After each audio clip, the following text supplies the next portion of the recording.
The first thing that we'll do is to set a logo and favicon for our website. I'm sure you know what a logo is and why it is used.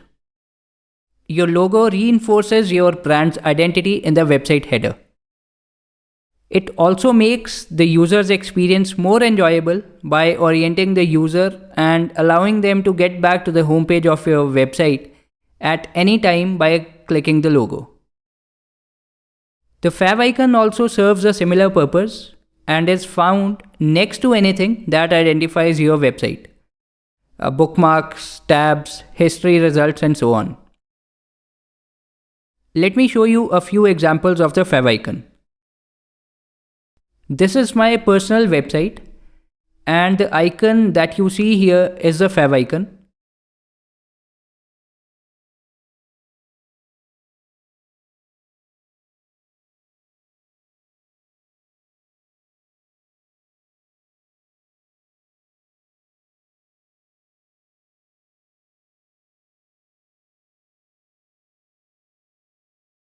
It can help visitors locate my page easier when they have multiple tabs open.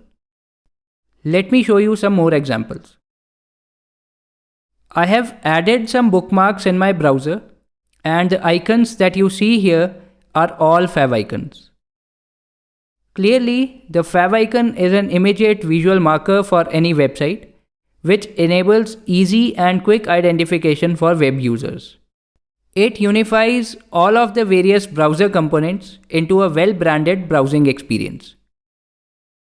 So let's set a logo and a favicon for our website. I'll open the website www.completewpmastery.com. Well, our site looks raw. Actually, it indeed is raw, and we'll spice it up in the coming videos. Let's log into the WP admin.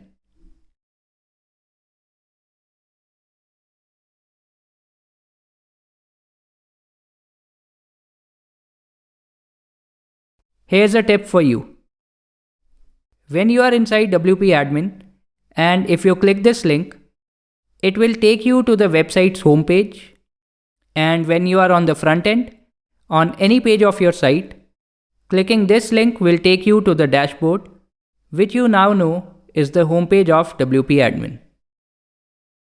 Before setting the logo, I want to activate some Astra Pro modules on the Astra options page. I'll only activate colors and background,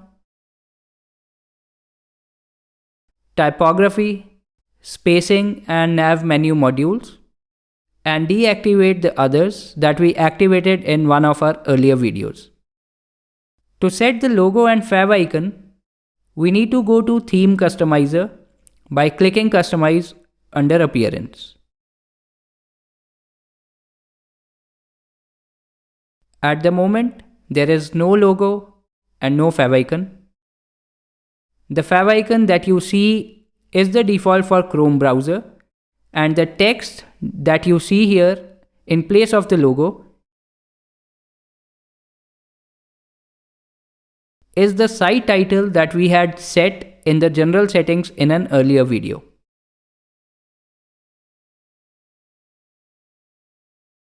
Let's click on Header and then Site Identity. Clicking on Select Logo opens a pop-up where you can select an image to be used as the logo. You can select an image from the media library or upload a new file. At the moment, our media library is empty and we need to upload a new file. Let's select the image that we want to use as the website's logo. I have a .svg file ready, which is an image file just like JPG or PNG files, with the difference that it is a vector image which can be resized without loss of quality. If you don't have any experience with SVG files, don't worry. Use any image format that you have available for your logo. For practice purposes, I'll make this SVG file available to you. I don't want to crop the image, so I'll skip cropping. After selecting the logo, we need to specify logo width. You can have different widths for desktops, tablets and mobiles, and this is the icon that you can use to select the appropriate screen size.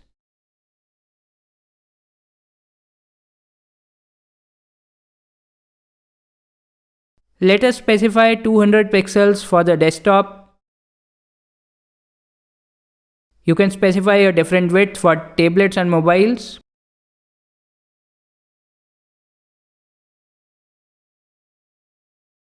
But if we leave the field empty, those screen sizes will inherit the width value that we have set for the desktop. You can still see the site title besides the logo.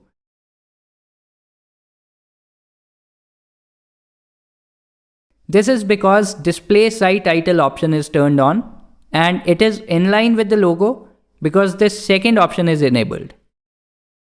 If we disable this option, you will notice that the site title moves on to the next line and is below the logo. In our case, we don't want the site title to be displayed here, so let us uncheck this as well. You will notice the tagline field is empty. This is because we deleted the default tagline in an earlier video on the general settings page. Let us have something as a tagline. Let's use this. Your guide to building amazing WordPress websites.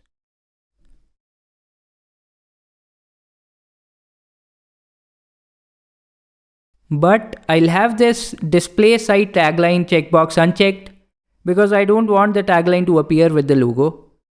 This tagline will be used at other places and we'll see that later in the course. The site identity space option lets you control the spacing around the logo.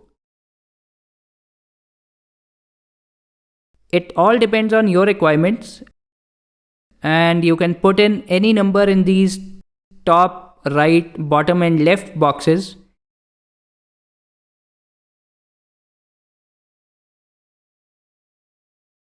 And also select a unit of measurement here, pixels, EMs or a percentage. Don't worry if you are new to these units, I'll cover CSS in a bonus video. For now, I don't want any space around the logo, so I'll put zeros in all these boxes for all screen sizes, desktops, tablets and mobiles and select pixels as the unit. To set the favicon, we need to use the site icon option. Let's upload a PNG file and the suggested image dimensions are 512 by 512 pixels and I have it ready. After doing all these things in the theme customizer, click on Publish to save the changes. If you come back to the front end of the site, you'll notice that we have a logo and favicon set up properly. Before ending this video, I want to draw your attention to another important feature available in Astra.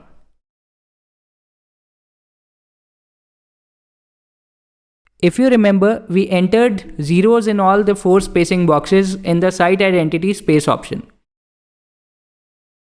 So why do you see this space towards the left of the logo? Well, this is because if you go to the global option inside the theme customizer and then inside container, you will see that the default layout of the page in Astra is content boxed and the width of the container is 1200 pixels. You can choose to have a full width layout if you prefer.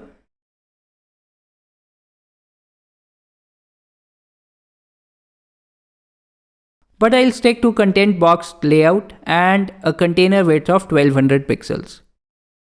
I would urge you to play around with the layout options and the container width to see what effect they bring to your page layout. In our case, the space that you see towards the left is because we have specified the width of the container to be 1200 pixels and my screen resolution is actually larger than that. That's the reason we have this empty space. Play around with these settings and meet me in the next video in which I'll show you how to add pages to your website.